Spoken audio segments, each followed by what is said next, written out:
wanted to just indicate as part of identity that here we have a little, I'll call it my eagle feather.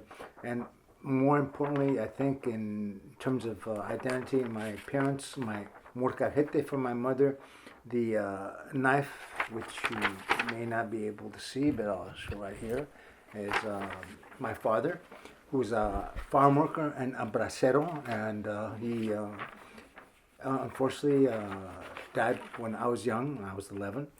And I have here also the farm workers flag that I believe very strongly, and I have all my life believed in the farm workers movement, and to this present day, what they stand for. So I put these here with my heart to indicate what is important to me. And I have here the identity, primary identity, since people need to have an identity sense of them, or they say you don't have one. I'm a Chicano. And I was born Mexicano. My mother always used to say to me, no te olvides que eres mexicano. Nunca me olvido y nunca me voy a olvidar. Pero al mismo tiempo soy algo más y hay diferentes niveles there are different levels of identity. The identity of Mexicano, Chicano, and indigenous. So I want to take this opportunity to acknowledge that we're on Ohlone lands, that we have been graciously allowed to put forth what we do. And I thank all of you and acknowledge all of you, and we know the history very well. On top of that, I've lived in this house now 10 years approximately, and in those 10 years I really hadn't had a limpia for this house. So in a way, this is my limpia, so to all of you. And I'm going to do very briefly the 4 directions. To me, what we have here is sage, and you don't have to get up. You're all smudged. You know, all the sage is going to you, and if you want, if you don't, okay. And it makes time sacred, and the time we have here is special, and especially for me as an aspect to the university, which I taught 13 years at the university, at the University of California, Berkeley, the School of Public Health, and I left there because the community called me. I wanted to be with the community.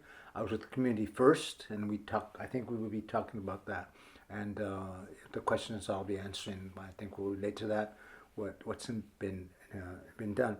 But the university has an obligation to our community. And in my mind, this is my opinion, it has not met its obligation in terms of the service and the way it should relate to our community. So that having a Latinx Research Center is an achievement, a tremendous achievement that I support. I had spent also, and I think it still exists, but I had to leave the Centro Latino. They're also on the campus, and I had my office there for the Intercambio Académico, which we spent 10 years building to at the University of Guadalajara. So I want that acknowledged both in terms of the university, in terms of my home, in terms of my identity. These are all very important things. They should be important to the university and people that are at the university and that we need more of, because the university cannot be the people's university if it doesn't have the people. And we are part of the people. We have a large part of the people. Demography has changed. And aside from the demography, we have a lot to give. So I want to just give the 4 directions real quickly. The east is over here, and we're going to salute the east. The energy, it's where the beginning are. The beginning of the sunrise and the male energy that we find there, the spirit, basically the healer warriors. That's what I consider myself, a healer warrior, and I think we need a lot more. And the warrior part is important in that it means that we have to face things with courage, but not with violence. We need to face things with compassion. Just as women have compassion, men need to have compassion. And so the bravery and the need to confront, we draw from that spirit, and we want to acknowledge it.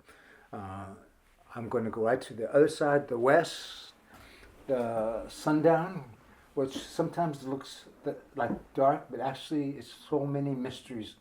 And I think in there, in particular, with women's spirit guiding that direction, that we find that health and healing and birth and death and everything that goes with what we have in our lives is very, very important and is nurtured by that. And so we salute the women on this in this direction.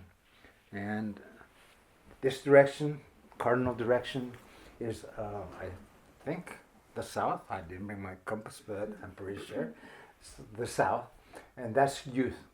And youth is the direction of youth, and the future that we're giving the youth is what we're about today. I think we're going to explain what we've done in the past, but everything is oriented to what's going to be in the future. And the youth have always brought joy, and they've always brought their courage and their way of looking things differently. And things are changing, and it's time to move that along as well as we can and hand over every positive thing we can to that direction. And the north. I'll leave with the direction of the north being the direction of the elders. That's where we find that the knowledge and the wisdom of our elders and our ancestors guides us.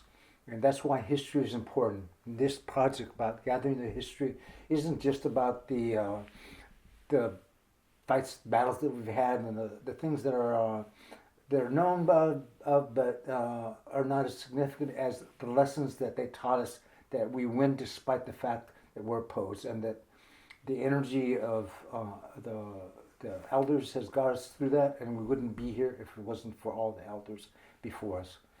And lastly, the center, and the center ties all the directions together. And we look up to Father Sky and to Mother Earth, and we know that a lot is going on there. So with that, aho, and we should proceed with our interview and go into the subjects that you'd like to hear about. Thank you. Thank you. Thank you. I'll put this up. I have the... Otherwise, I'm going to set off the alarm. And I don't want to do that. So, yes, I think we're there. I'm all yours, and I think you had questions for me, and there are things that I didn't cover in terms of the introduction about who I am, and I maybe we'll get to talk about things that I've done that I think are relevant for the present and the future. And I'm coming right off of a very big event, which is the 57th anniversary celebration of the Centro Legal de la Raza, which along with other law students at the University of California, Berkeley Law School, we set up in the Fruitvale of East Oakland. Very proud, and we're very proud of what the work they're doing right now, and that they could celebrate the 57th. Mm-hmm. So I've been in the Bay Area 57 years, and I did things before that. We can talk about it if you like, but that's your choice. Okay. Yeah. Thank you very much. Thank you. Buenísimo. Bueno, vamos a comenzar la entrevista. Como es costumbre, para que nos diga, para que la gente sepa acerca de usted, de su vida, de su background y bueno, su trayectoria. Claro. Entonces, como gusta. Sí. Entonces, tell us about yourself and your trajectory from the time that you remember to the time that you participated in the creation of the Centro Legal de la Raza. Going way back, all the way back to... Lo estoy llevando, venga de la universidad y me diga cómo. I'm the son of people who were raised in the Sierra Madre, Durango, Villa Durango is the state, and Durango is the capital where I was born. But they're from Los Corrales via Tepehuanes. So Tepehuan Indians probably were attenuated in terms of the number of generations that were going back to the original roots, indigenous roots, that influence that hasn't affected me quite a bit. And I lived there just my early youth. And as far as health is concerned, I look back on it now. I do remember where I witnessed the thunder and lightning striking a man right in front of me, and I was in the saguan, just in a garden area, and I always remember that, and that's one of my earliest memories. So, health and the death of somebody that got their life taken by the natural force, I remember very, very vividly. We moved from Durango, and also Durango is very much known for the scorpions, los alacranes. And the alacran from Durango, when it stings, it's a fatal sting many times. And that's because of the iron in the chemical makeup they have for the poison that when they do strike. I moved to Tijuana, and in Tijuana I turned 3 and almost 4 years old. And during that time there were also health issues that my mother faced, I faced, that we all faced. We lived on the Rios there in Tijuana. So we had a very challenging life. And my father was a hard worker, but having been a bracero, there was a provision in the law that allowed a bracero to be able to regularize their status in the U.S. to become a permanent resident alien, whatever that means. So we stayed there in Tijuana for 1 year, and I became, I turned 5 years old when I came across San Isidro and into California. And then I was raised in California. I still live here, and I've gone through a number of stages. The first place we lived was in Santa Barbara, California. And at that time, it was just barely coming out of the segregated schools. I don't know if people were aware. This would be in about 1951 that the schools in Santa Barbara, here in Oakland, in many parts of Alta California, as well as parts of the other parts of the nation. Worse even the other parts of the nation, but it was here too. There were segregated schools. So before me, they just stopped sending people to the Mexican schools. They allowed them to go to the other schools. So if you ever want to find out where the most black and brown kids in a neighborhood, ask for a Lincoln High School, Lincoln School. So I went to Lincoln School, and they said, well, you can't speak the language, can you? Well, no, of course not. And even in first grade, I still didn't speak the language. So in first grade, they decided that I had the same problem that my parents had, which they can't speak the language, so there's got to be something wrong. So even the label isn't used that much anymore, but it still exists. I was considered retarded. So I was retarded and did a second year of first grade. But then I moved. And I moved to a school district. They didn't know I was retarded, quote unquote, retarded. And I was a very good student. I continued to be a good student throughout all those years in that small town. And this town is called Tehachapi, California. It's near La Paz, which is where the headquarters of the United Farm Workers is now. It used to be, when I was growing up, it was Keene, and they had a tuberculosis facility there. That was what maintained that little town. And then the land that was owned by somebody that I think was in Hollywood that owned the land donated it to the farm workers. So I went through that. Then graduated, and I went to UC Santa Barbara. And UC Santa Barbara, I was told then by my counselor, though I had some really good teachers that were not racist, basically, to put that simply. They wanted you to learn and to be as good a person as you could possibly be. But I had counselors that would tell me, well, why do you think you can do well at UC, when University of California, when all of even our best students don't make it there? Well, I thought I was one of the best students. That put me in my place, and I think we've all had an experience. We get put in our place many times. So as a quote-unquote imposter, I went to UCSB.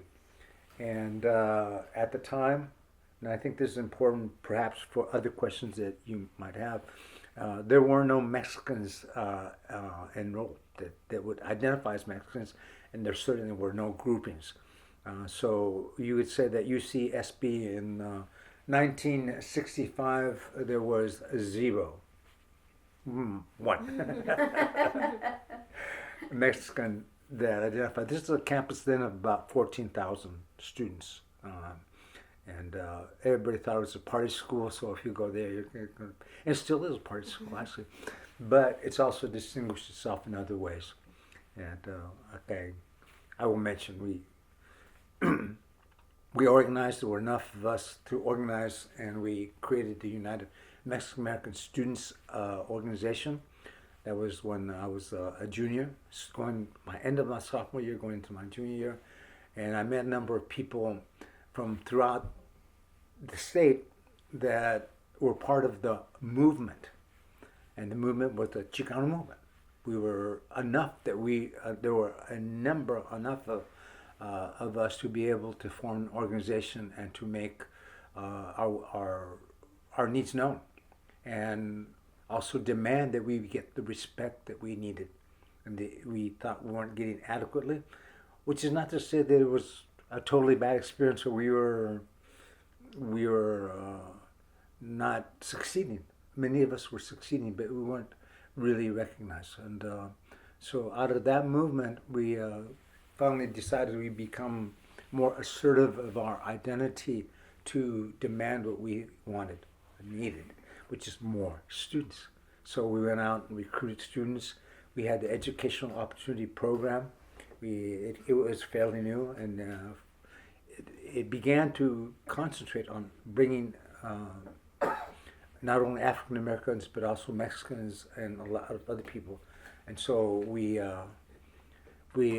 finally got organized to where we formed my senior year, which was a very tempestuous, this is the time of civil rights movement. This is the time of worldwide, things were going through change for lots of reasons. The church was changing. Pope John the 23rd had the Vatican Council, for example. So the church was changing. The Olympics in 1968 in Mexico City, the runners that put their arms up to this racism will stop, and they paid a price for that, but they asserted themselves. So we asserted ourselves, and we demanded an admission at UCSB of 500 Chicanas, as well as Chicano Studies and the Chicano Studies Center that was able to create research programs and do other things that is done all the way along to the present. And as a matter of fact, UCSB now is one of the only universities that has a Chicano Studies PhD. And I remember it was when that happened. Dolores Huerta was the keynote speaker, and we went a long ways. And but in that year, we didn't go that. We were just. It was rhetoric, and in a way, it was rhetoric. But we were writing things down that we thought we needed, and all the campuses throughout, CSUs, the UCs, and so forth, established programs and began to do things that they hadn't done before. And we had a group group gathering called the Plan de Santa Barbara. And for those that haven't seen it or whatever, there were debates between people about, some people were more third worldish like, and other people were more nationalistic and so forth. But we knew that we wanted much better for our people, and that they were not being respected and were being left out. So that document and that set of discussions and that whole movement of Soy Chicano is what made me want to do what I had to do. And so from there I went to Berkeley, 1969. And the idea we had in the Plan de Santa Barbara was to have students be in the community, working with the community to better and to make more equal and more humane the conditions in which people lived. So I wound up working in the Fruitville of East Oakland, and with a legal center that we set up. So that's my quick update. I got to where I got to. Muy importante, muy importante. Entonces estaba en el UC Santa Bárbara y fue durante su estudio en Santa Bárbara o se graduó cuando comenzó vamos a decir, perdón, es que el overwhelming con el humo.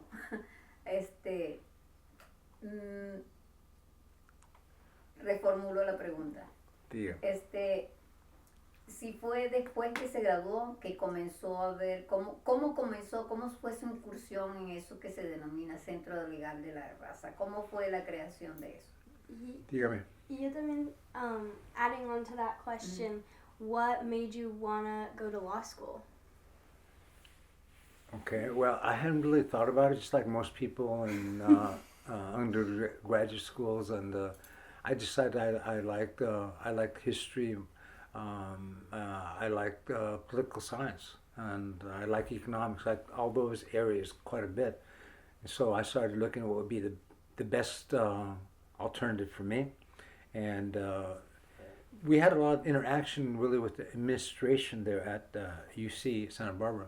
And I could see what administrators could do, as well as people that were in the political science department who were lawyers but were teaching political science that included political philosophy. So I really got to like political philosophy a lot. And more than anything, I want justice for our people. I was able to study more about the schools that I started in at Santa Barbara.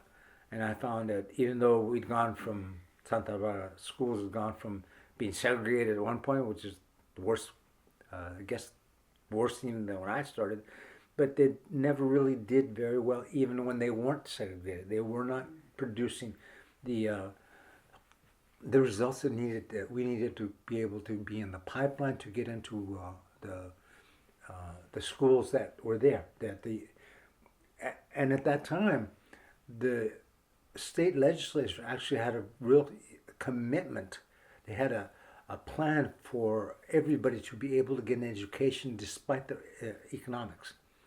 And so, I mean, I paid, I think, $65 in fees for my freshman year at UC Santa Barbara. And then we had Reagan. We had Ronald Reagan as governor. So the first thing he wanted to do was to impose tuition on students at UC. And he did that. He won. We opposed it. We marched. We did what we had to do to try to let them know that wasn't what is needed. And the higher plan for higher education should be for everybody.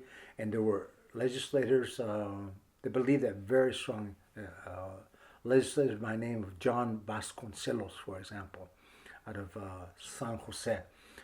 He was a shaker and mover, and he got things done.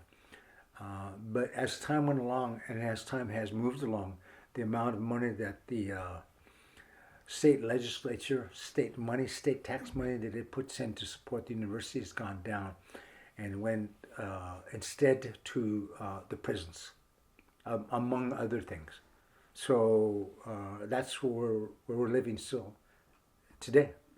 And that's why I don't know what the percentage is, but I think it was something like 10% or 15% of the budget of the university is from the state.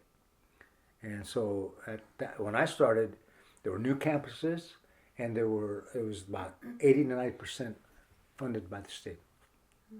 So that's the Third World Liberation Front at Berkeley. I think is the most politically significant movement that the campus has had, even greater than the free speech movement. I came to UC Berkeley after the free speech movement had already begun.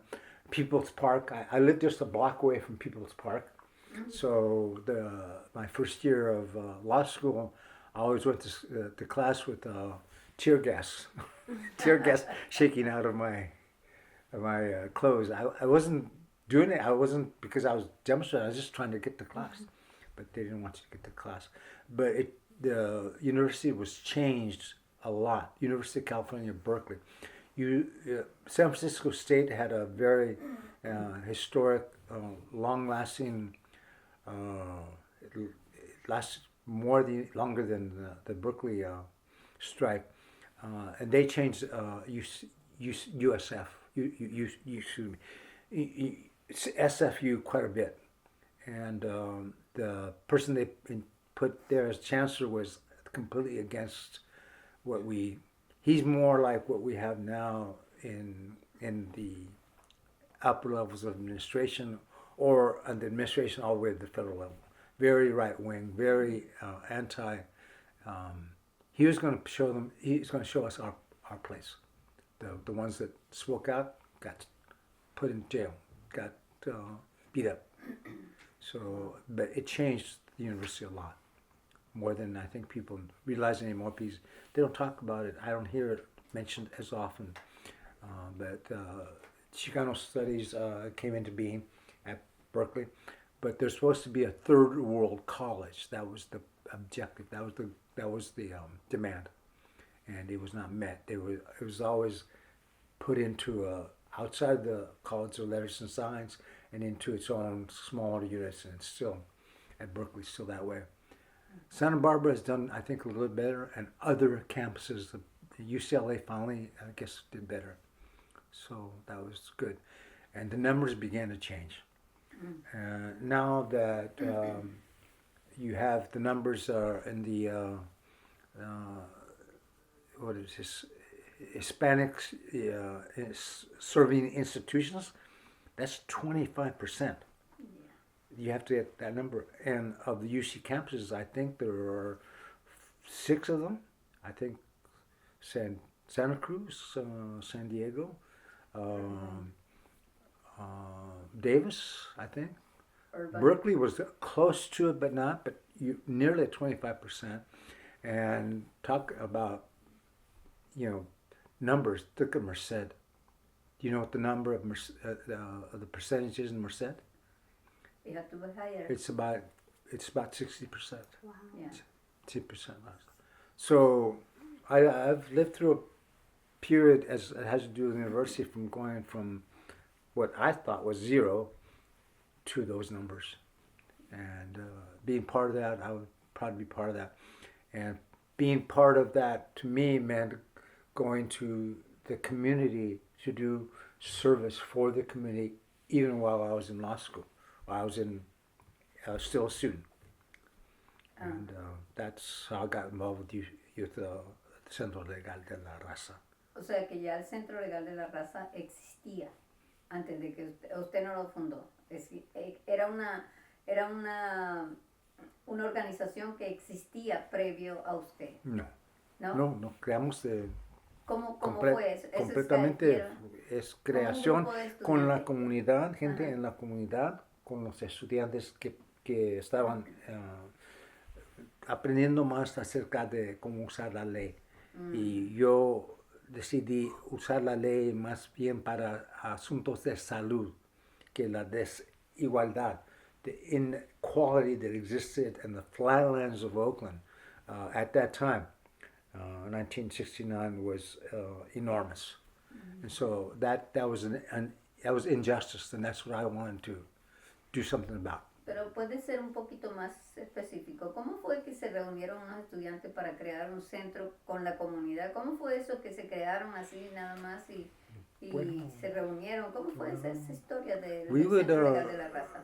Okay, because of the third world strike, the numbers of people admitted to the University of California, Berkeley Law School increased. So I came in with 21 people. 21s there were, and it was the first Chicana, the first ever. And they would admit it anyway. I suspect I snuck a few others in before, but I don't know, they didn't say it. People at UC Berkeley in general that I know of, the earliest that I know of is a woman named Lillian Trillo. And I interviewed her for my book as well. And that was just right after the School of Public Health opened, and she was a nurse, and she got her degree. But in other areas, there weren't admissions. And with the law school, it was 21. And of those 21, we all pretty much believed in the community and having the community receive justice, even though we didn't know exactly what we were getting into, but we divided up into areas that we thought were important. So draft counseling was important. The housing was important. People being able to start their businesses were important. There were a number of different projects that the law students, those 21, there were, before that one class, there were, I think, 8 other students. So maybe at the most we had 28 Chicano law students. And what would happen is that on the campus itself, at the building where it used to be called Bolt Hall, we took over room 19. Mm-hmm. So we helped each other get through the first year of law school and get through and do other things in the community at the same time. And I tried to get involved with the, just like I had been with Santa Barbara, with the students organizing. And by that time, there was a split between a group. There was Mecha, and then there was Frente, and then they were not working with each other as students. But there were other people, like a person named Larry Trujillo, who I think he was in the criminal justice program, and he just rolled his arms up and he said, whatever I can do to help you, I'll do. And he helped so many students get through. Eventually there was a Raza recruitment program that was set up that also had a lot of impact on people. So people, let's see, the predecessor of, what's her name? Gallegos. Angela. Both she and her sister were both at Berkeley, but the one that is now in charge of the other program, she was like the Larry Trujillo of that day, which is I would go all the way back to about Guadalupe. Lupe. Yeah, I have a lot of admiration for all that she's done and all that she's still doing, because that's what it took to survive at Berkeley. You couldn't survive if you didn't have somebody to help you. Yeah. And as a faculty member, I can also tell you, if you don't have anybody to help you, you don't survive. Yeah. No. And that was later. And we could talk about the Berkeley faculty all you, as much as you like. Pero ¿cómo se reunieron? Entonces cuéntenos, ¿cómo se reunieron cómo decidieron que en vez de ayuda particular deberían tener un centro para atender las necesidades legales de la población? ¿Cómo fue eso? Había un estudiante que estuvo como estudiante en he was in San Jose. So he graduated from San Jose. San Jose State was very active. It was actually, in 1968, they had a graduation. They had a Chicano graduation. I came in 69, but they're already organized. So this movement that I'm talking about, this is about, with Malaquias was involved, it was like a seismic shake. And the Fruitville was one of the epicenters. And that student came to the Flatland of Oakland, and they said, well, why don't we do this?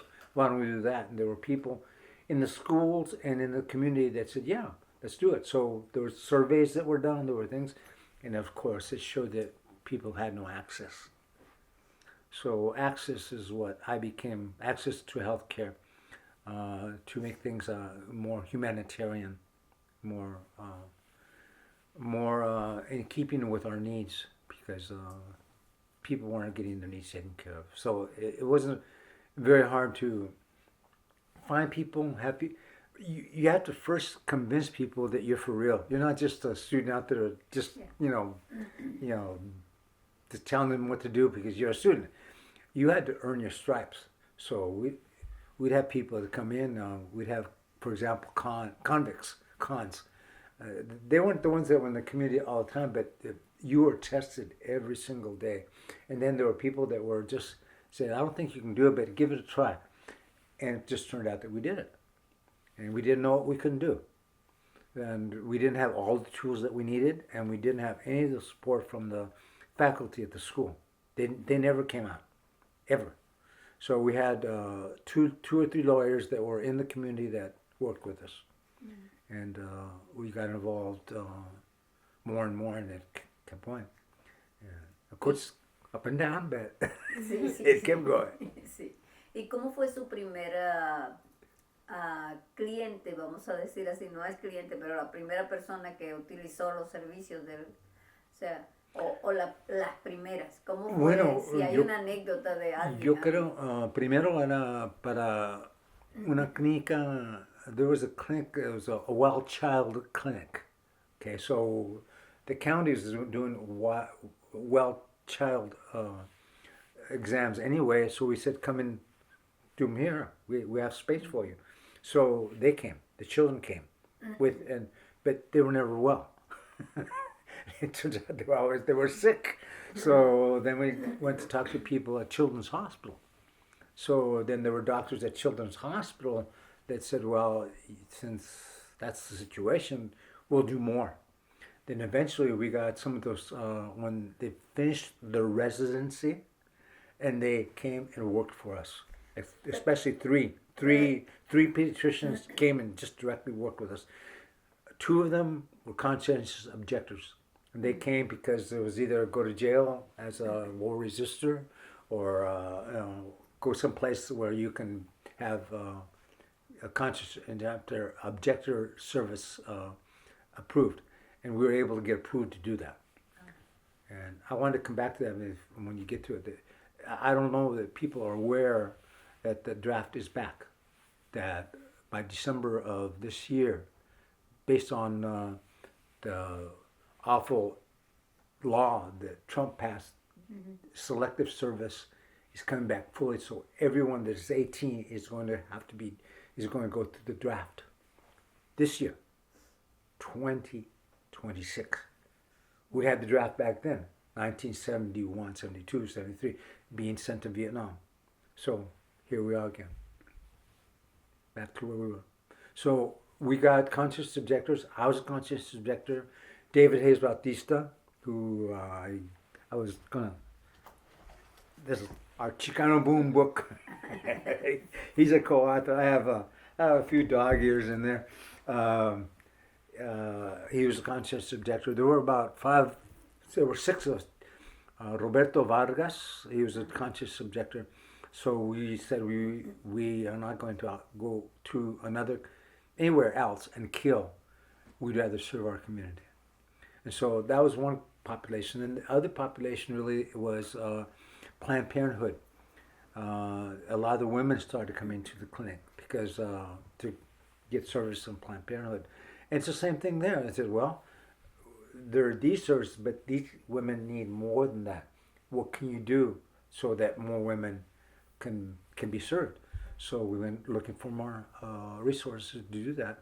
And eventually we set up a women's clinic. And the same thing happened with dental. And there's, it goes on and on, little by little. Permítame interrumpirle, porque yo sé que las dos cosas van juntas, pero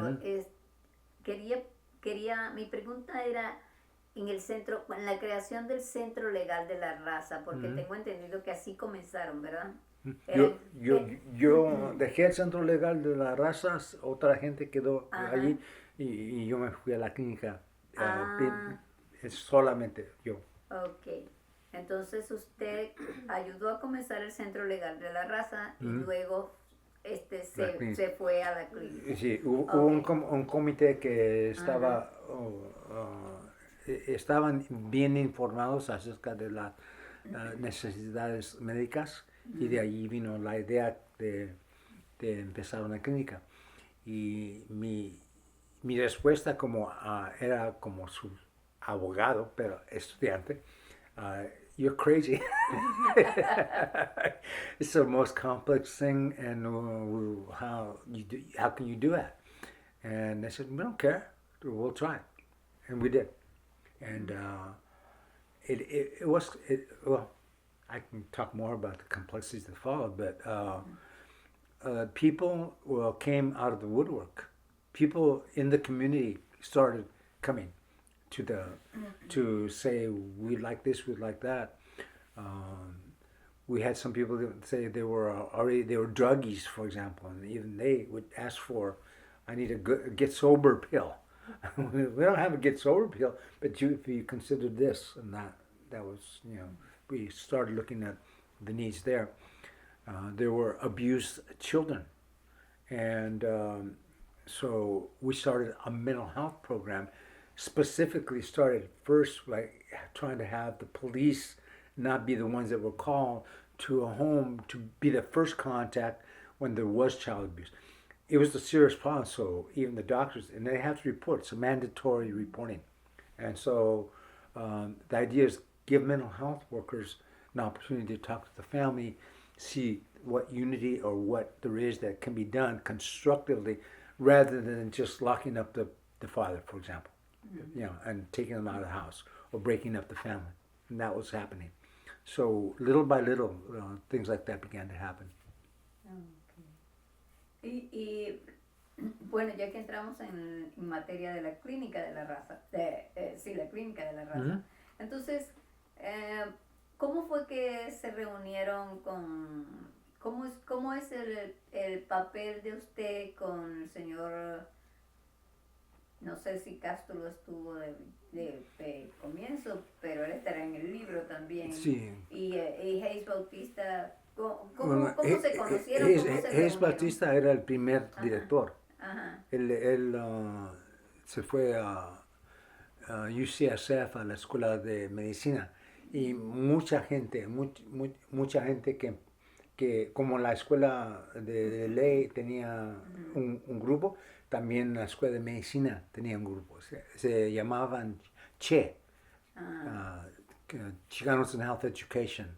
Pero en otros lugares, y no nomás en San Francisco, estaba pasando lo mismo. El movimiento pues, era por todo el estado. Y empezaron a, they started knocking on the door. Knocked the door down, we went in, and why aren't we getting in? So there were little changes, but there were changes. And those people that went in would come to the community also with the same idea, do service in the community, and they did. And so, for example, at the School of Optometry, we had 2 optometrists come out to the community on a regular basis. And I started an optometry clinic. So we built a building for optometry. And then dental. There were some dentists that wanted to help out in the community, and they came. There's a place that they could find that they felt comfortable and the community felt comfortable going to. And this was happening in the Fruitvale, but it was happening in a lot of other places, including throughout Alameda County, but throughout the state. And so the community health center movement began to come up and assert its power, assert its that it lives, it exists, and it can do something, and it showed it can do, and in a number of areas. ¿Tiene alguna anécdota de cuando se fundó la clínica? ¿Alguna anécdota que todavía recuerda? Algo de... Anécdota, alguna ocasión donde hubo algo que fuera muy doloroso, que fuera muy chistoso o que les hiciera repensar. Bueno, de repensar nunca. Ajá. Nadie que se estaba reuniendo a pesar de que no tenían un sueldo que era adecuado. We didn't have money. We didn't have that much money. But whatever money we had, we divided it as equally as possible. So people had something to work with, and that was enough to live on at that time. Okay? We had one situation with the dental where a person in the community did dental supply person. And he found a dental office that was closing, and they were willing to donate all their dental equipment to us. Okay. Well, before that happened, the wrecking ball came. They came and they destroyed the building with everything, all the dental equipment in it. Okay, it's gone. Okay. Well, we thought, well, that's it for dental. Well, out of nowhere, then we started getting offers for all new equipment, and we just had to have a place to put it. So we then got space for, like I said, dental optometry. We got a building. There was a pastor who retired. I think the church was going to go away. It was scraped. There wasn't a church there, but the property was available. He said, "I'll give you the property if you can build something on it." So, starting out as a law student, then I, along with others, but especially I, had to learn all kinds of other things.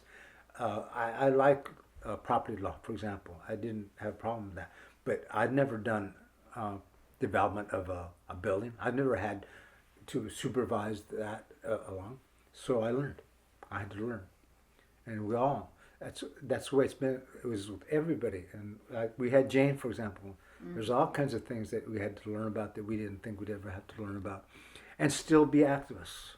We still didn't. We were still doing it for the purpose of changing the reality that was not. At least it was not hospitable. But more than that, it wasn't. Wasn't humanitarian what we were facing, the lack of service. We had a lot of women that we had a program called the WIC program, Women, Infant, and Children program. So they would come to us to get the WIC vouchers, so they would take the vouchers. But that wasn't enough. You had to have really have to have a perinatal program. You have a program that will take care of them while they're pregnant, and that will take care of the child when the child is born. So we had to create one. We created one. And we not only created one, but I guess I'll go further. The program we created, we wound up combining a fund that had never been used together with Medi-Cal. So we combined Medi-Cal and that fund to be able to see women, and these were mostly undocumented women. And we found one hospital at that time on Pill Hill. Now, there used to be 3 hospitals on Pill Hill, right over by Kaiser. There used to be 3. Providence was the Catholic hospital. So they would allow us to have delivery privileges. We found one doctor that would deliver. That's all we needed. That's how it happened. And right now, I think it's Sutter, but it used to be 3. It was the Providence, Sutter, and Merritt. Yeah, there were 3 hospitals. Yeah.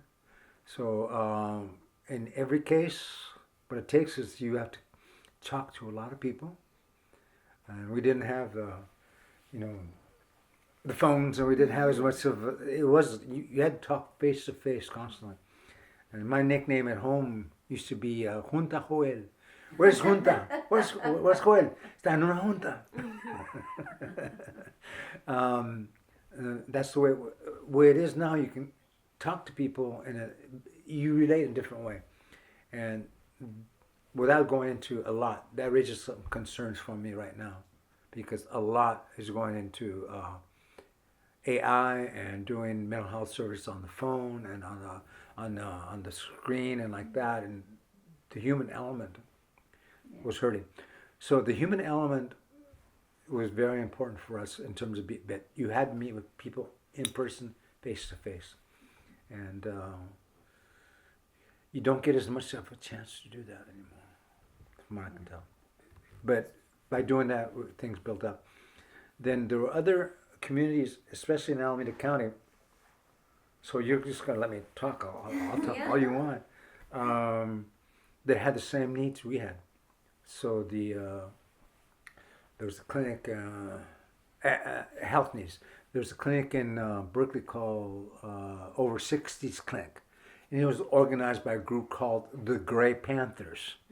Okay, so they were older people that had the mentality of not accepting things as they were, and to challenge them straight up. We worked with them, and they began to grow. It eventually included other people. So eventually it's become lifelong health services. So if you've heard of lifelong, it started with over 60s, and then there was another clinic in West Berkeley, and there was a clinic in East Oakland. There was a federal clinic. The only federal clinic for a while that was funded was in West Oakland, and since they had federal grant money, they were like, well, we're the big major leagues. You're the minor leagues, that type of thing. There was a clinic in Pleasanton, and there was a clinic in Fremont. They called it Tri-Cities. Asian Health Services, Native American Health Services, all were. I mean, it was like I said, it was like ground zero. It was like we were sitting right on the seismic fault, and people were just helping each other. So and this is what I think is important as the Chicano movement is concerned, is that we never held ourselves to be the major league and you're in a minor league, so figure it out yourself. We said, this is how we did it. We planned and we did, and here's how you consider doing that. And the funding wasn't very it wasn't prolific at all. It wasn't like there was funding everywhere. There was the smaller amounts, but then people put them together, and the whole county had clinics. And so then the clinics came together and they formed a consortium, and it still exists also. And they had, I don't know what anniversary, not long ago. That was cuando se unieron la clínica y San Antonio. Well, that was interesting because we were already. There's a whole thing about funding. What we did all these things as La Clínica without federal funds. Okay. Now, what happened is that the doctor who was going to start San Antonio had an in with somebody that did have a connection to federal funds, and they were going to get the federal funds. So we got together. We said the federal funds have to go to both. You got them to agree with us. Went to both. So at that point, San Antonio, not right away, but not very much longer, San Antonio and La Clínica came together. And that's how La Clínica has so many multiple sites. It includes San Antonio. Y entonces San Antonio existía antes de la creación de la clínica. No, después de la clínica, pero empezó de nuevo, pero quería que los fondos fueran nomás para San Antonio. Y nosotros dijimos, no, no es nomás. Si van a participar aquí en esta parte de Fruitvale, San Antonio, tienen que ser para los dos. Y se pusieron de acuerdo. Pero eso no fue, se tuvo que enfrentar. Es confrontational. Había rivalidad. Yeah, en San Francisco las oficinas federales no, bueno, se creían como que mandaban mucho.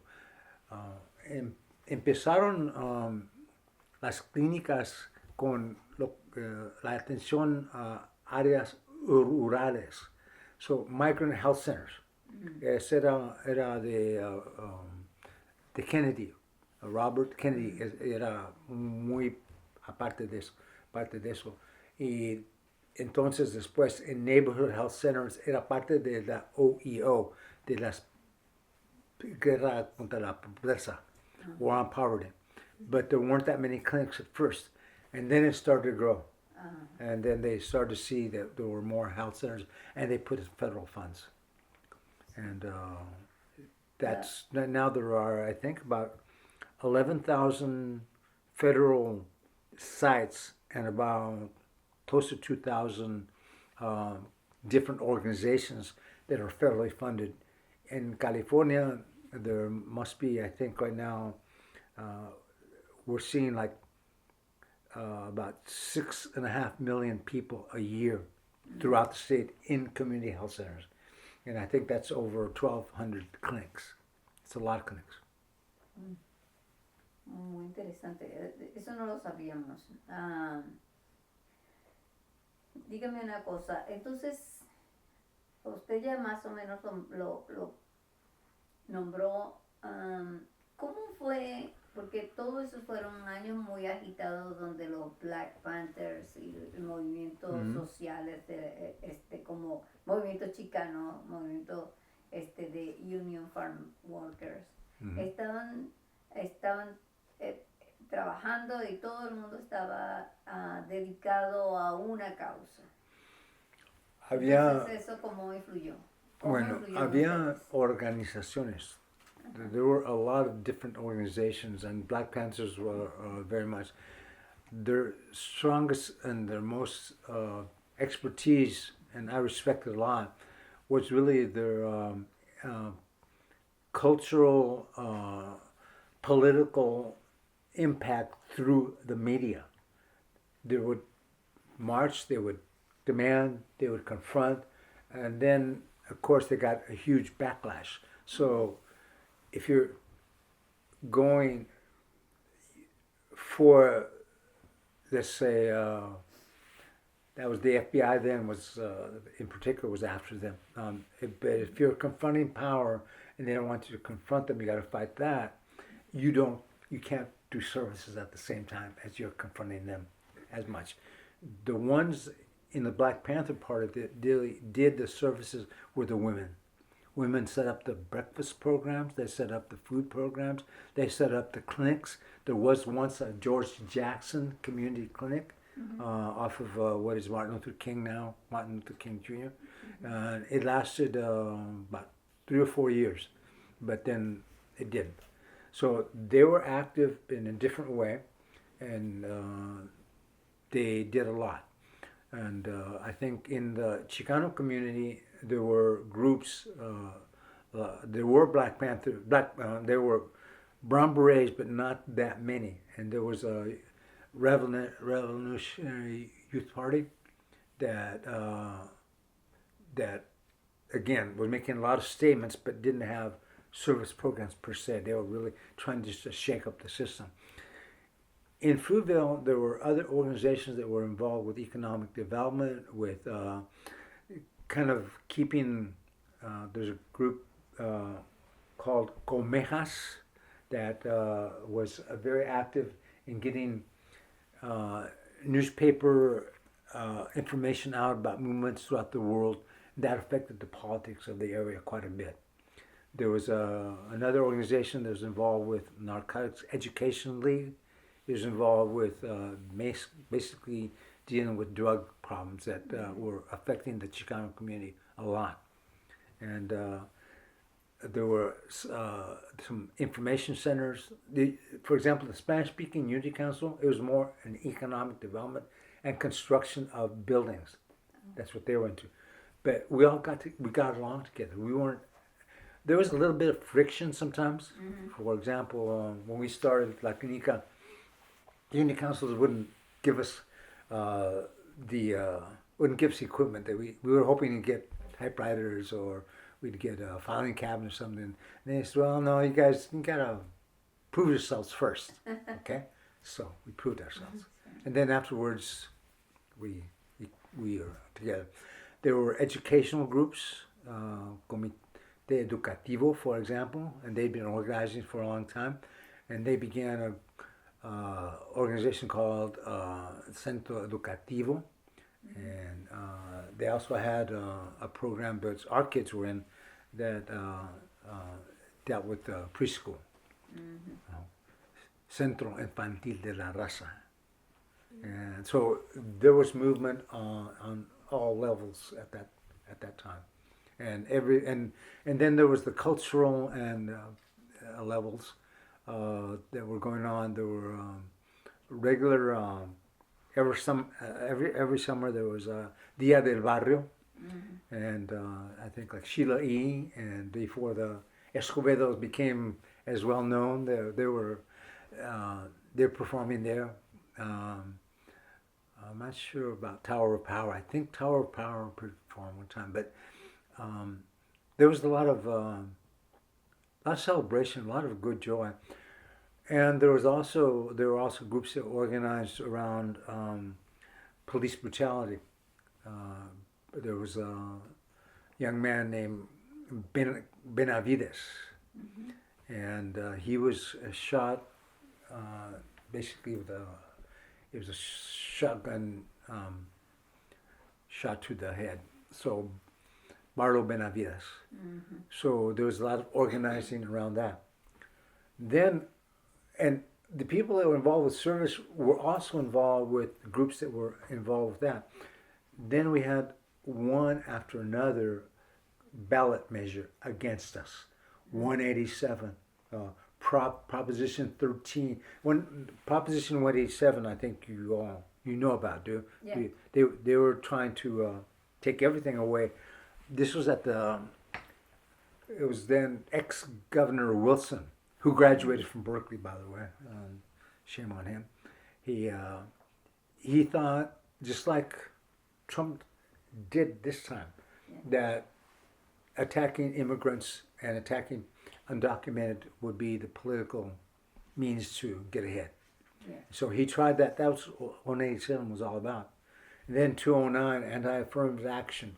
Then Proposition 13, Jarvis Scan Initiative. That was a huge one in that in 1978, the financing about how much the state pays and how much the county pays. So they took away through that tax money on property that was going to the county.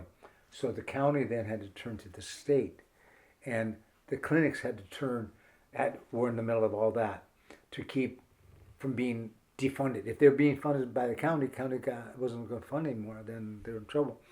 So we were able, through the movimiento, again, we were able to intervene with out of nowhere, $4 billion. They forgot it existed, and then they found it. So Governor Brown, the first Governor Brown, he sort of saved the day. But then there was all the politics about how to distribute that, and the way that happened, the way it turned out, is that community health centers were already organized well enough statewide that we could affect and influence the people at the state level who were elected. There weren't a lot of Latina legislators at that time, but there were some, and they were sympathetic. And then out of Alameda County, we had an ex-supervisor, Tom Bates, who later also became the mayor of Berkeley. He just turned his office over to me when they were gathering and they were marching and all that. He said, "There you go. You use that phone. You call whoever you want." And so we organized to keep the worst from happening, but we knew that the counties were still, under the state law, were responsible for health care. And we said, if you have that, then the state has to also fund the community health centers. So that was a big blow. Big. It would have been a big blow if they'd taken all that away. Before all that had happened, I'll just throw in one other thing I didn't mention. We had again about identity. Identity was real important. Free clinics, community clinics didn't exist legally. They were just, there was a little bit. So we rewrote the licensure laws. And the trade-off there was the licensure laws that included the clinics, the health centers, especially the community health centers, in a way that made sense to us in return for Medicaid. Before that, Medicaid was not going to the clinics. So that changed things a lot. But that was as a result of our advocacy, both as health centers throughout the state, as well as organizations such as our consortium that was able to go as clinics in the county that were nonprofit and affect the policy. And we were lucky at that time to have Secretary of Health and Welfare that listened to us, and he went with us, and we were able to come up with a formula that made sense. Yeah. Bueno, ya hemos hablado de muchas organizaciones que estaban en contacto, entonces, ¿cómo fue que, o sea, en medio de tantas organizaciones que tenían que ver con la salud de la población latina, cómo fue que la clínica se convirtió en un lugar como ¿cómo se dice? Un lugar que todo el mundo sabe y reconoce, como o sea, un landmark. ¿Cómo fue que la clínica fue convirtiéndose en un lugar donde la gente iba a buscar salud, tanto las comunidades, porque en un momento se absorbieron también las comunidades afroamericanas, ¿verdad? Y otras comunidades como los filipinos, como más. Entonces, ¿cómo fue esa transformación? En todas esas clínicas, la mayoría de la mesa directiva tenía que ser paciente. Y había programas habían ferias a veces, habían de muchas formas. And they would communicate that they were welcome there, and they would be able to govern it as well. It wasn't just that we showed up and what do you need, and you are willing to put in the time to be on the board and direct our health center. That's what we want. And so that they maintained credibility throughout all of that. ¿Y cómo lo escogían los de board? ¿Que le decían a cualquier paciente o tenía que tener un perfil? No tenían que tener nada de, bueno, no era requisito educativo, no tenían que tener, es conocimiento y en realidad conocimiento de la comunidad donde ellos estaban viviendo, y si mostraban eso, con eso podían seguir. Entonces, como nosotros que estábamos aprendiendo, como íbamos de paso a paso, ellos también aprendían paso a paso. Y a veces demandaban. y we want this service, that service.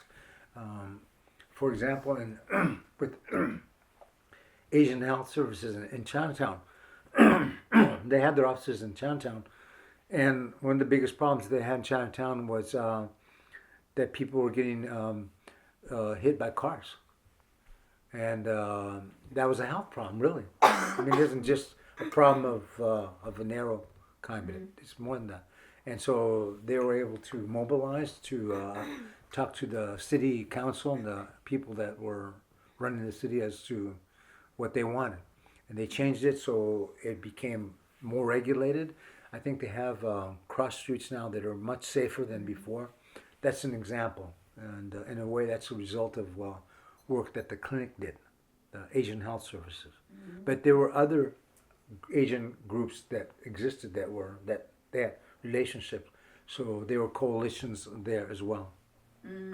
So it met the needs of not just what you see in a patient that enters the clinic, but in their everyday lives, like in their communities. Absolutely. Is there another example of that as well? That's really interesting. Oh well, definitely. The pandemic wasn't new. That would happen. It's happened before. The viruses. There've been viruses. There've been other. It wasn't COVID. It wasn't COVID, but it happened before, and everybody knew then that it didn't matter who you were, that you're going to be affected if you didn't do something. So they would have to specialize in programs that would get to that need. And in La Clinica's case, from what I wasn't at La Clinica at that time. They knew how to respond well to that, and they did well. I forgot to mention the name of the person. Mario Olmos was the person that worked with Governor Brown on the Proposition 13 Java scan that I mentioned earlier. So I'm sorry, I forgot to mention his name. But that was very important. And Mario was a lawyer who had been the head of the MALDEF, Mexican American Legal Defense Fund. And he was open and he was knowledgeable, and he just hammered it down beautifully. Yeah, he opened the door for us. First of all, you have to have people open the door. If they don't open the door, then talk to the wall. But we've been able to. That's been one of the not secrets, but people know that, but they don't realize it. And Alameda County, more even than other counties, the other counties have followed that.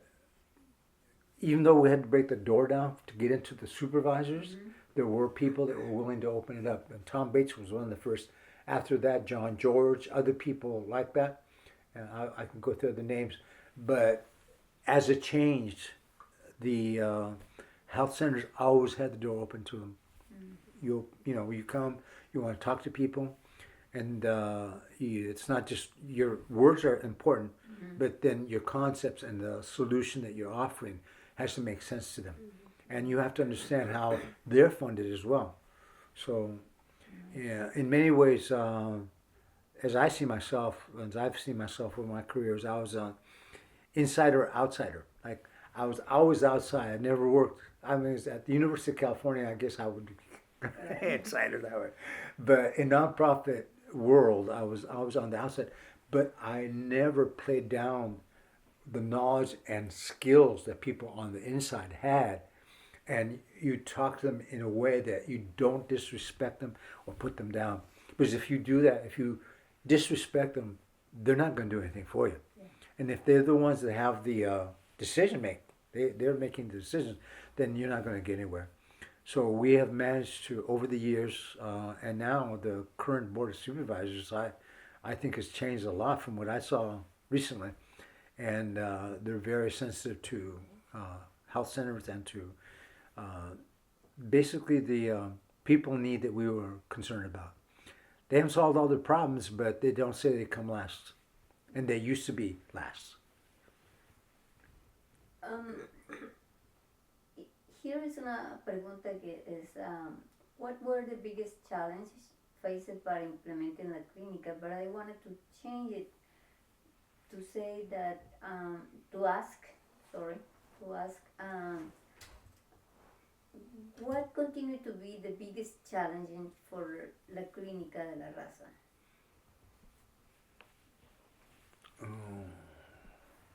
In su opinion. The lack of willingness to have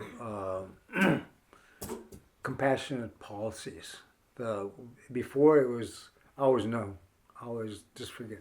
So you had to be able to talk to people that were not going to start agreeing with you, but you were able to convince them, and they were able to then do their policy making in a way that was very different from before.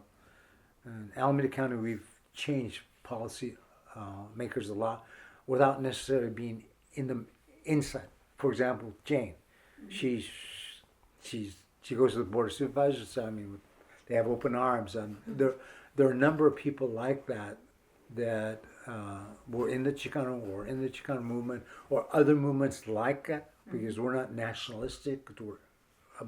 We're coalition building, and so but they go and they are listened to because they have credibility, they have integrity. They've shown that they delivered. They promised they would do what they were going to do, and they did it. And if that hadn't been the case, they wouldn't be. They wouldn't continue to receive support. It wouldn't grow. Yeah, ahora, how was the transition? It's the number 20. How was the transition from La Clínica to the beginning to go to the Tiburcio Vázquez? Oh, well, Tiburcio Vasquez was always involved. I was not directly then involved, but we had a coalition with 5 Chicano-oriented clinics, and Tiburcio was one of them. And so we've been familiar with Tiburcio from the very beginning, from the days, in that case, the Brown Berets were the ones that made the demand for a health center in the Dakota. And the Union City has a very unique history. There's a conflict found between some of the people that were identified with Brown Berets and the chief of police. And so what happened is the chief of police was shot and killed. So there's a whole different dynamic there. But the people that were involved in the Union City, they called it the Union City Health Committee. They expanded the name to Tiburcio Vasquez, and Tiburcio Vasquez Health Center is a name that stuck. But it's Union City Health Committee / Tiburcio Vasquez Health Center. The same kind of philosophy that La Clínica had, they had. They wanted, and the same kind of progress. The Planned Parenthood was involved in the very beginning. There were some county people that were helpful to them, and little by little they grew. They built a building on 9th Street, which they didn't think, a clinic being built wasn't going to ever happen, and it did. And I was the keynote speaker, but I wasn't inside. I was asked from La Clínica to go there, and I didn't really get back into directly operating community health centers until 1971. I went to from La Clínica. I went to the university. From the university, they shut the door like I think trying to do to others right now. And we don't have any money. Well, where's your money? So from there, I said, go back to community health centers. And when I got there, the Tiburcio Vasquez Health Center had gone over the edge financially. They were broke. So I was responsible for trying to find a way to keep them from being closed. And then from there, we finally stabilized it. Everything was back to normal. And we got the funders by talking to, and again, this insider outsider thing was really, really important. They would listen to us, that it would be a mistake for them to pull their funds until they gave us a chance to fix whatever the financial problems were, because there was some embezzlement, there were some frauds by people in the health center themselves. So we cleaned that up. We moved forward with integrity and with production of services in all areas, and we kept getting more areas. We went to adolescent care was really important. Adolescent Family Life Program was a program that we had, and that was with pregnant teens that were in the schools, and that grew. Then we got a WIC program, a very substantial WIC program. Then we started school-based health centers, and then we also built more clinics. So by the time that I left, I think there were like 23 sites, and I've been involved with the construction of 5 of them. So things I learned at La Clínica about construction, things I would never have thought as an activist that I would have to do. I did, but I never stopped thinking of myself as an activist. An activist, it can be involved in some of the technical areas. I'm not real good with the technology now. Got ahead of the technology's gotten ahead of me, but we had computers, but we weren't as much involved with the computers and AI as it is right now. Really willing to take off, but to be able to say that we hired people in the community, we made sure as much as we possibly could that there were students and there were people that got residencies and were able then to apply and get into medical schools. Then as people graduated from medical schools, that we were able to hire them to be medical directors and providers. We did all that. We did that with La Clínica, and Jane is very, very good. And Castro, he's out there, way out there with what he's able to do on that. He's gotten at UC Santa Barbara, for example, a scholarship program going under his first cousin's name. Mayo is his first cousin, and it provides scholarships for people going into healthcare. Then he hires them. Then he keeps them in his programs until they get into medical school. Gets them through the MCAT. You have to get through that, or you don't go anywhere. So we try to do that, but we weren't as successful as they have been, as Jane has been, as Castro. And I think Luisa, who is the other person for she's done a lot of that as well, and she's gotten very proficient. She's an expert now on construction of health facilities. So, but you do that in order to change the mainstream, to come to your community, to not leave out your people. That's the thing. The mainstream has to be changed so it moves towards you. Unfortunate thing, which is hard, is sometimes the mainstream, and because people that have the money can put their strings on it, they want them to come towards you so they can make more money. So you have to find a balance there that you don't get exploited that way, and you don't let your community get exploited that way. And that's hard. And the foundations have come into play in that. And that's also another thing where both Jane and Castro, they've worked very well with the big foundations. The California Endowment, for example. There are people in some of these foundations that are very tuned in to what the community health centers are doing and have done.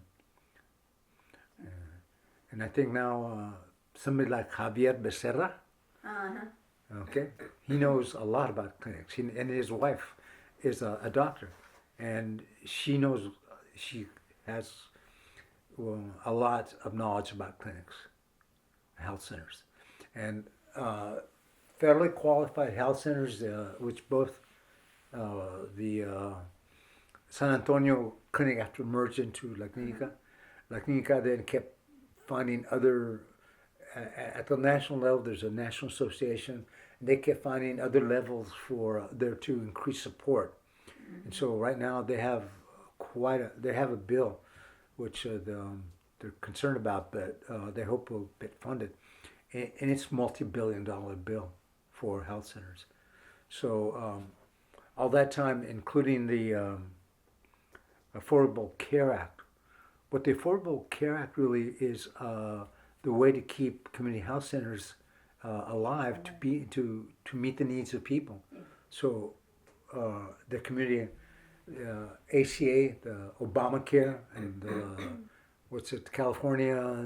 California, what's the insurance? I shouldn't forget. I should know this. They basically have the Obamacare part in California. Money's been taken away from it. And so but the delivery infrastructure for all that really fits best the federally qualified health centers. And so it took a lot of work at the federal level, Washington, D.C., to have that come about.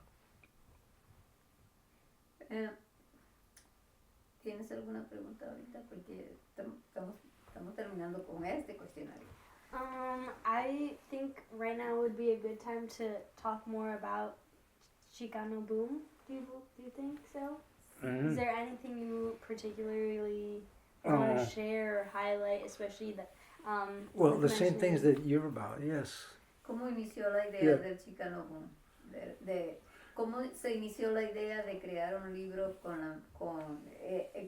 con ese resultado? ¿Por qué vino la idea?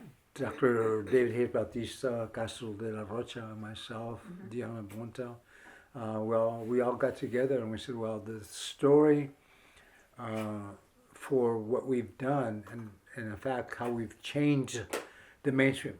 We haven't gotten taken over by the mainstream, but there are moves more towards the mainstream by having well-established interests provide support at a different level that to community health centers. Their ability to change the mainstream has been incredible, especially with Castro, what he's done in. I think he's coming up with his own model about the integrity for that you can make money while still not leaving out the margins. See, the way I see it, we started out, and like I was saying with UCSB, but also with the community clinics, we were all free clinics. We were either in storefronts or we were in with Barrio Free Clinic. That's what it's called. Isale Barrio Free Clinic. It was out of mortuary. So it was either mortuaries or just storefronts where we started, and free clinics. We went from free clinics to community health centers defined in California law and funded by Medi-Cal. Then learning how to do managed care. And that's a whole different way than fee for service. You still have a sliding fee scale, but also you get paid to have a certain outcome for a population. That's what managed care is about. So they've been able to master that, and the Alameda Health Consortium Community Health Center Network, they actually developed a lot of the financial methods to be able to have that come to them. So they would have enough money to reserve. If a person had to go to a secondary care hospital, they would have a fund that would be theirs that they could apply that. And for the primary care, then there would be another fund, and you would hope it would be adequate to cover everything that costs for you to do services for them. So they were able to do that. But it requires federal money to keep going. If the federal money doesn't exist, or if private money, Castro also has been very good at being able to find the way private insurance can work with the population they serve. For example, they have a program called PACE. It's a program for elderly. And the mechanisms, the funding arrangements for that are built so they don't get cut back. And they can keep the level of service to a very sensitive population. Keep them out of the nursing homes. Okay. So if they had to go to the nursing homes and somewhere a public entity had to pay for them, it couldn't afford it. Okay, so tried everything possible to keep them out of that by keeping them healthy. And they've found a lot of methods to do that. So a lot of what Chicano Boom is about is some of the things I've touched on. The thinking of the times of that we started, like there was organization, but it wasn't at a very sophisticated level before the Chicano Boom. And then within the Chicano Boom, we're not talking about boomers per se, like the boomers generally, because boomers per se even are more part of the medical establishment and not really booming like we wanted to boom, and we've continued to boom. By having boomed in our own way, we've used methods like things that Paulo Freire used to have. He was, considering how to educate people to live a lifestyle that is going to be a healthy lifestyle, keep people out of the emergency rooms, keep people out of the nursing homes, keep people in the care that is going to be the best for them at the least cost. And so he's found a way to do that and be able to, and so has Jane, and be able to prosper. And they've prospered. They've done really well. They're in, at least, I know a lot of Orange County, most of, not just East LA, but also to the north, up to Pasadena. They had one of their clinics, for example, burned down with the fires up there. Yeah, Altadena. Yeah. And so what it basically we're trying to do here is, you've heard my words about, but was to have the words of the people, in this case 180 people that were interviewed, almost 90, have their own words speak for themselves about the history of and what was there. That's what Chicano Boom is all about. Porque no nos enseña el libro. ¿Mande? Nos enseña el libro. Oh yeah. Enséñalo. I have more. I have more. Ajá. Se no está abierto, pero No, aquí está. para que usted lo tenga, lo tenga para que la cámara lo vea. Está hablando con él, sí. Y también no, esto no. This isn't just about the people that were the boomers that like. I'm getting older. I'm an elder. Somos, pero actualmente, presently, there are a lot of people, a lot of younger people, who are working with other young people to get them to medical school. So what we really want is a medical revolution, because the percentages right now of what the population is, like in California, let's say 40%, but in community health centers throughout the whole United States, is closer to 65% of their patients are Latinos, no matter what the background of the organization, practically no matter where it exists. After all the raids, after all the awful atrocities that have been done to people, to migrants, to undocumented, despite that, before they were scared away from that, they were going to the health centers. Now we're very concerned that they may not, but I'm not sure. I hope that isn't the case. We can talk about that separately, because that's. I didn't want us to get stuck in what the boomers had done then, though. That's what this book is about. Why they did what they did, and that it can be done. So it's hope, and it's like not made up. And the field of Chicano studies generally, or call it Chicanx studies or Latinx or whatever we can call it. Doesn't matter what the rhetoric exactly is, as far as I'm concerned right now. How we can keep that fervor and revolutionary medicine, health care going is what's important, and making the numbers change. Because if they don't change, like it was for us, we would have liked to have 3 Chicano conscientious objector pediatricians come and staff us. You got whoever was willing to do it, and there are a lot of people that were willing to do it, and there are a lot of people still willing to do it. Just like Minnesota, people that were, well, some people, I had a conversation, they said, well, people that were showing up with the hippies, well, all right, call them what you want, hippies, whatever. They're people that had principles, that believed in, what's right, that had bad consequences, to protect people that that couldn't protect themselves because of these armed thugs, this Gestapo, whatever you want to call it. So peer assistance is growing, and that's very big. So the protector side, as well as the starting, getting it off the ground, is important, and even more important than ever before. And I think I read in what you wrote about the convergence of time of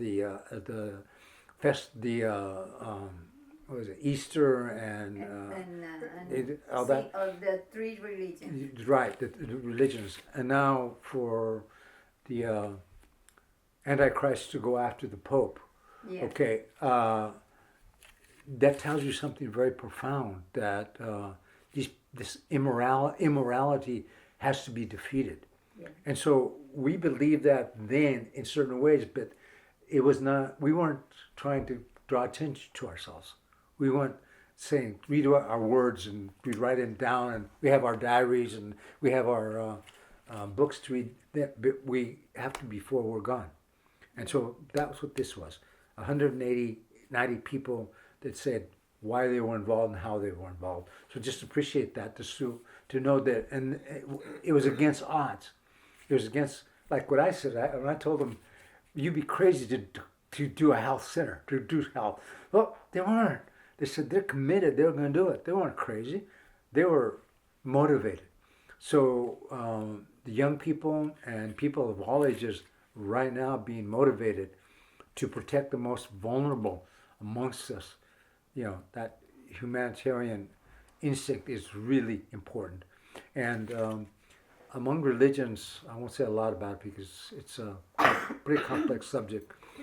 I agree completely with you and the statement that you made about it's an opportune time for all of us to come together on the morality of the times that we're in and that we're going into, and that we have to protect our children. We have to protect them, and they have to protect themselves. And how we're going to do that, I don't know. I wish I did. I wish I was still the boomer. Yeah. I wish I was still going to the no King's March is important, but that's not itself going to do it. More than that needs to happen. Yeah. But part of it is to fill in that gap, like you're trying to do with the project overall, to fill in that gap with what things were done and why they were done is what this book was about. And it was just, well, it has to be done because we don't want a gap. And so the UCLA library, they have a project that all the interviews are part of, just like I'm sure with yours. Yeah. Here at Berkeley, you have that. Yeah. And it's there for people to be able to learn from or read or whatever. Know who the people were. Knowing who they were is important. They'll always tell you the why they did what they did. Yeah. And then that's what I want to do. Yeah. And that's what I did with, that's what we're doing also with Malachias and the art exhibit. And what was it? But this one, Fruitvale, Espíritu de Fruitvale. Sí. Yeah. This is Yeah, the older book that talk about a clinic. That one's about all the organizations. So I touched on some of the organizations you mentioned, the library, the Dia de los Muertos, Dia de los Muertos. Also, we've had now. Las celebraciones, sobre todo. Well, they have Dia de los Muertos on the street itself on East 14th International, but also the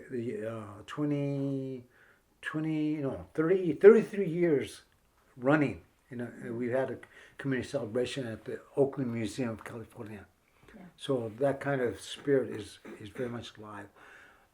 It talks a little bit also, I think, about, I don't know if it talks about the police brutality. We still have to do that, leave that.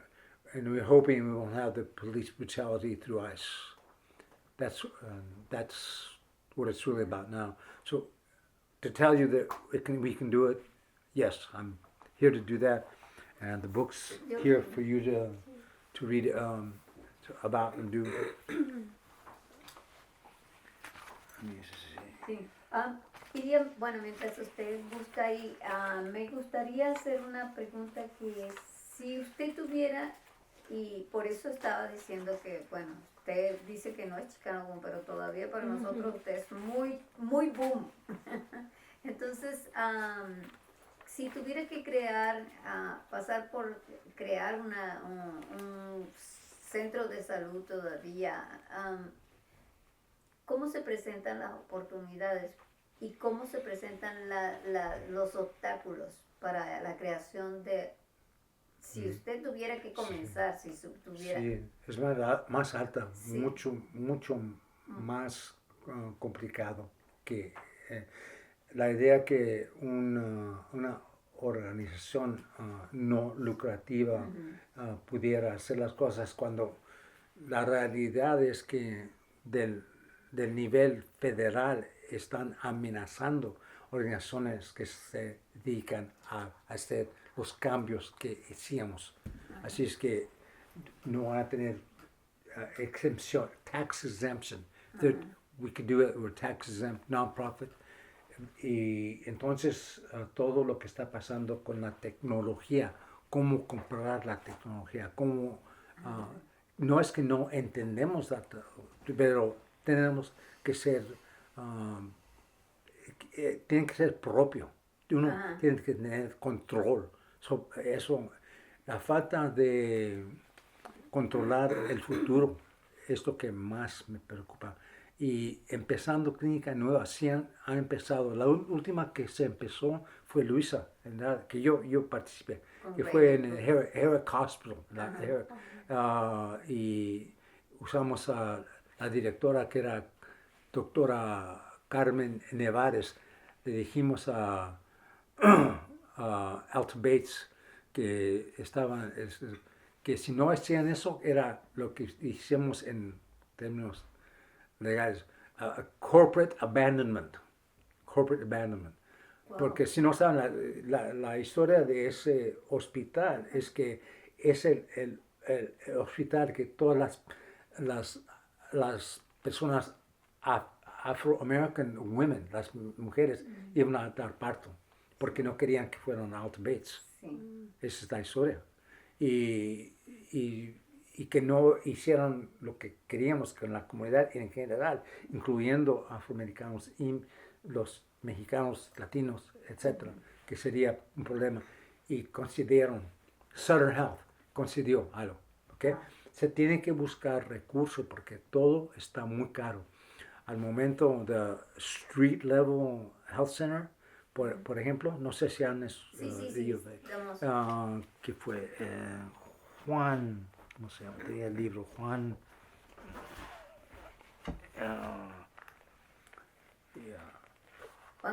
Herrera escribió acerca, él estaba trabajando ahí y la persona que estaba encargada trabaja por el condado, la conozco muy bien, y el esposo, pero de empezar de nuevo y sin recursos, casi como empezamos, es muy más difícil todavía, más que antes. No hay programas para planear un nuevo servicio. Menos y menos, se están reduciendo. Sí. Bueno, y de facto que el gobierno está pidiendo a las clínicas que digan quiénes son los pacientes y la información, todo para ver quiénes son documentados y exacto. Y tienen el control de los datos. Sí. Tienen toda la información con Doge. Esa fue la semana que presentamos la primera vez que estuvo Roberto y estuvo David. Sí. Era una semana que había empezado con todo eso. Y ahora, más de año, peor, porque han hecho más daño, mucho más daño. Sí. ¿Cómo deshacer ese daño? How to fix what they've done and how to start something new to do that is going to be more difficult. But we have to draw the line somewhere, somehow. And I'm not sure how it's going to happen, but it has to happen. And if it's a Pope coming and beating him up, it's okay. Okay, get Pope beats him up. But figuratively, I mean, it isn't a thing of rationality because all of this is irrational. All this thing is being led by people who are insane, literally insane and extremely, extremely violent and vicious. I don't want to. I didn't intend to get a lot into the rhetoric about the situation, but the extremity is great. It's just the greatest it's ever been. Even when we were, some things that we're holding on to, they haven't taken, but they're trying. And is there anything in particular that has been done to be as best able to preserve what you guys have achieved and established? Well, I think the things that we did in particular with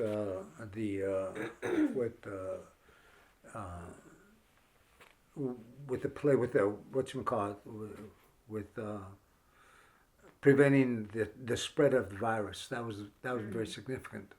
But and if we had another virus, I don't know what would happen. I hope not. It's a scary situation, definitely. But they responded. The community clinics, a group like La Familia isn't a clinic per se, but they got information out. They had a lot of. They did a lot, and I don't want to be pessimistic. I think right now we're in a position of just holding our own as much as we can. To start anew right now, the way things are being stacked against us is very difficult. Not impossible. Okay? Not impossible. Not impossible. But you have to believe that you can do it somehow.